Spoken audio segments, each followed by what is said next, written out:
Have you ever found yourself just talking to your phone? Or maybe asking a smart speaker about the weather? Yeah, or, noticed how that online shop seems to uncannily know what you want next. Exactly. Well, you're actually interacting with artificial intelligence, AI, probably more often than you even realize. So today, we're doing a deep dive into AI. Not just the techie definition, but how it's, well, subtly changing our daily lives. Everything from your commute to maybe how you learn something new. Right. Our goal here is pretty straightforward. Hmm. We want to sift through all this information, pull out the really key insights for you. Kind of give you a shortcut, right? To being well-informed about this really transformative technology without needing a computer science degree. Precisely. Cut through the hype, get to the core stuff. What are the big benefits? What are the real challenges we need to think about? All without getting lost in the jargon. Okay, let's unpack this then, before we jump into the pros and cons. What exactly is artificial intelligence? When we use that term, what are we really talking about? Well, at its heart, AI is basically about computers or machines doing tasks that, normally need human intelligence. Hmm. Things like thinking, solving problems, understanding language like we're doing now, or recognizing pictures, sounds, making decisions. And what's really fascinating isn't just what it does, but how it learns. It's less about programming every single step. Oh, okay. And more about training it. Yeah. So imagine showing an AI program thousands, maybe millions of pictures. Some have cats, some don't. Right. The AI processes all that data, starts picking up on patterns, features, what makes a cat look like a cat. Okay, so it sees enough examples. Exactly. It builds its own kind of internal checklist. Then, when you show it a brand new picture it's never seen before, it can go, yep, that's a cat, or nope, no cat here. So it learns from the data itself. Precisely. It learns from data, and it actually gets smarter, or at least more accurate the more data it gets. So it's not just a fixed program. It kind of evolves its understanding. That's a good way to put it. And that learning ability is why it's already, well, everywhere, often without us noticing. We're talking about the AI running features on your smartphone, those really intuitive apps you might use every day, your smart home devices. Even things like self-driving car technology relies heavily on it. Right. And online shopping recommendations, instant language translation. The chatbots you talk to for customer service? Oh, yeah, those. And virtual assistants like Siri or Google Assistant answering our questions. It's really woven into, our whole digital life. So, okay, now we've got a better handle on what AI is. Let's shift gears. Why all the excitement? What are the actual upsides, the advantages it brings? My first thought is just speed, how much time it saves. Oh, absolutely. That's a huge one. AI can perform certain tasks incredibly fast, way faster than any human could. Think about searching the internet, sifting through billions of pages for an answer in seconds. Right, or even drafting a quick email or message. Exactly. Or giving you that instant weather report. It handles massive amounts of information or repetitive tasks really efficiently. Frees us up. It definitely streamlines things. And beyond just speed, it also just makes life easier, doesn't it? It really does. If we zoom out a bit, AI isn't just about making things faster. It's often about making things more accessible and convenient. How so? Well, think about the personalized content suggestions you get.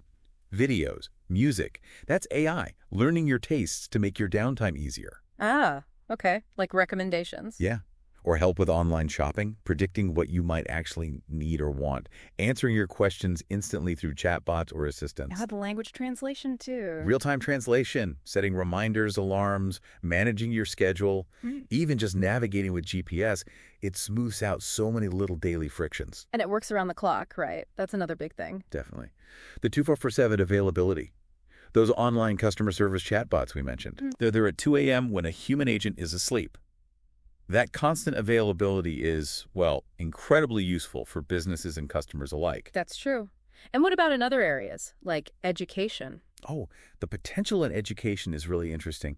AI apps can give students, extra practice tailored to their level. They can help with tricky things like pronunciation in a new language, or even check grammar instantly. And for teachers? For teachers, AI can be a real assistant, helping prepare lesson plans, maybe suggesting resources, or even quickly checking homework or quizzes. That frees them up to focus more on the actual teaching and student interaction. Yeah, that makes sense. And medicine, I hear a lot about AI in medicine. Yes, that's a huge area. It's helping doctors find problems faster. AI can analyze medical images, like X-rays or scans, or look at complex test results and flag potential issues that a human eye might miss or might take much longer to spot. So it could lead to earlier detection of diseases. In some cases, yes. It can suggest possible health issues, sometimes catching things at a very early stage.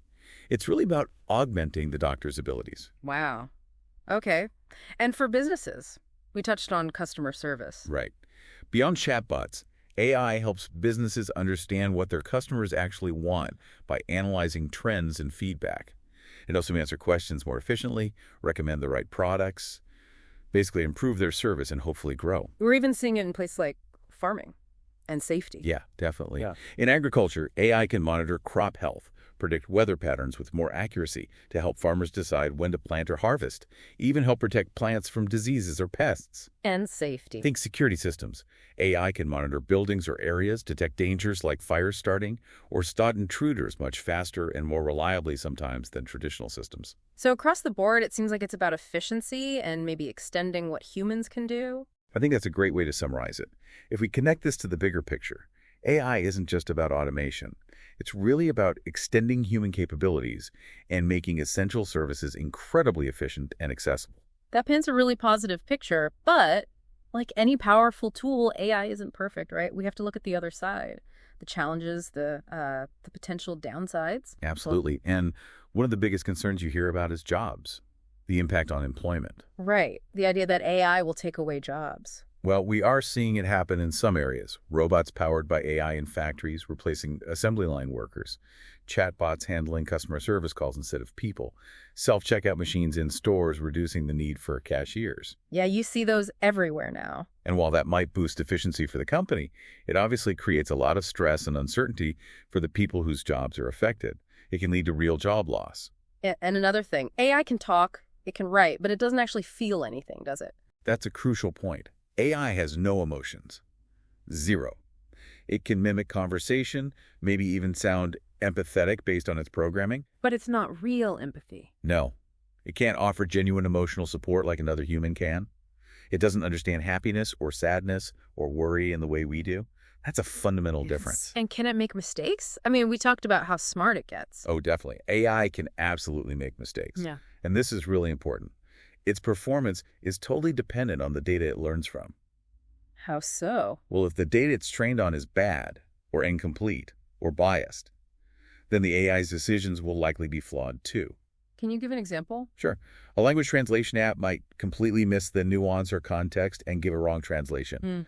Or a facial recognition system might perform poorly for certain types of faces if its training data wasn't diverse enough. I see. So garbage in, garbage out, basically. Pretty much. And those mistakes can have real consequences depending on the application. There's also the cost, isn't there? Building these systems sounds expensive. It can be, yes.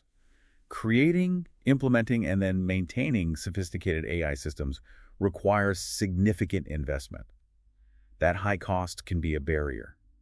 It might mean that only large companies or well-funded organizations can afford the latest AI, making it less accessible for, say, small businesses, local schools, or community clinics. Right. And that leads to another big worry, privacy. Huge concern. AI systems often need vast amounts of data to learn effectively, and often that includes personal information. Like what we watch, what we search for. Where we go, what we buy. Yeah. Yeah, all of it. And people, quite readily, worry about who sees this data. And how it's being used. Exactly. And is it being kept safe? Are there strong enough rules and regulations to protect our privacy? It's a major area of concern. This really raises that important question you mentioned earlier. How do we get the good stuff from AI without falling into these traps? Yeah, the ethical implications and how we govern the data are absolutely crucial. And unfortunately, there's also the potential for AI to be deliberately misused, right? Sadly, yes. Like any powerful tool, it can be used for harmful purposes. Concerns exist about AI being used to spread fake news or disinformation much more effectively, or for surveillance, or even creating those deep fakes. Oh, the fake videos and voices. Exactly. Yeah. Highly realistic fake videos or audio that can be incredibly deceptive and used to manipulate people. That's a scary prospect. It really is. It highlights the need for, well, careful thought about how we use it. So the critical challenge then becomes, how do we harness the remarkable capabilities of AI responsibly, ensuring we mitigate these risks as the technology becomes even more ubiquitous. That's the million-dollar question, isn't it? So, thinking about all this, what does it mean for our future? Where is AI taking us? The possibilities seem pretty mind-blowing sometimes. They really do. Our sources paint some exciting pictures. Imagine personalized AI tutors available for every student in every classroom. Wow. Smart homes that don't just react to commands, but actually anticipate what you need. Like knowing you want coffee when you wake up. Maybe. Or driverless public transport buses, trains making commutes smoother, smart cities designed to eliminate traffic jams altogether. That sounds good. And even things like helpful robots assisting elderly people, allowing them to live independently at home for longer. These aren't sci-fi fantasies anymore. They're becoming increasingly plausible. It's definitely an inspiring vision, but as we just discussed, it's not automatic. There are those caveats. Absolutely. The risks are real. And that's why there's a pretty broad agreement, that we need strong laws, clear guidelines, thoughtful governance to make sure AI is developed and used responsibly. We need to steer it in the right direction. So how do we, regular people, society, how do we prepare for this AI future that's coming maybe faster than we think? Well, the sources suggest several key things we can all do, things that give us some agency. First, and maybe simplest, is just to learn about AI. Understand it better. Right. The more you understand how it works, its strengths, its weaknesses, the better you can use it wisely and critically. Makes sense. What else? Second, teach AI in schools. Not just coding, but the ethics, the implications. Students need to understand how AI works and how to use it for good. Preparing the next generation. Exactly. Third, we need to think about jobs. As AI takes over some tasks, we need to proactively create new jobs and, crucially, train people for roles related to AI, like programming it, maintaining the machines, overseeing its use ethically. So focusing on retraining and new skills. Yes. Fourth is about protecting privacy and ensuring fairness. We need those strong laws we talked about to keep personal data safe and make sure AI systems treat everyone equally, avoiding bias. That seems vital. And finally, maybe the most important mindset shift. Use AI to help people, not just replace them. Think of it as a tool to augment human abilities, to support us, encouraging collaboration between humans and machines. So it is about partnership, not replacement. Ideally, yes. If we connect this to the bigger picture, it's really about collective responsibility. We all have a role to play in shaping how this technology develops. We're not just passive bystanders. So wrapping up our deep dive today, it's really clear AI is this incredibly powerful tool, huge potential to help us learn, solve problems, maybe tackle big global challenges. Immense potential. But as we've spent a good chunk of time discussing, it also comes with some serious risks and things we absolutely need to consider carefully. Ultimately, it feels like its impact, whether it's good or bad, really depends entirely on, well, us, on how we choose to develop and use it. That's the core message, I think. So the advice is stay curious, right? Keep asking questions. Try to learn a bit about how AI works in the things you use every day, and maybe share what you learn with others. Because technology is just a tool, and its value, its goodness or badness, is determined by how we wield it. Let's aim to use it to make things better. Well said. And maybe one final thought to leave you with. We've talked quite a bit about preparing for the AI future, learning about it, creating new jobs, practical steps. But thinking beyond that, as AI gets woven even more deeply into, well, everything, what's one specific human skill or area of intelligence you think will become the most valuable, the most indispensable for people to really cultivate and focus on developing? Something to ponder.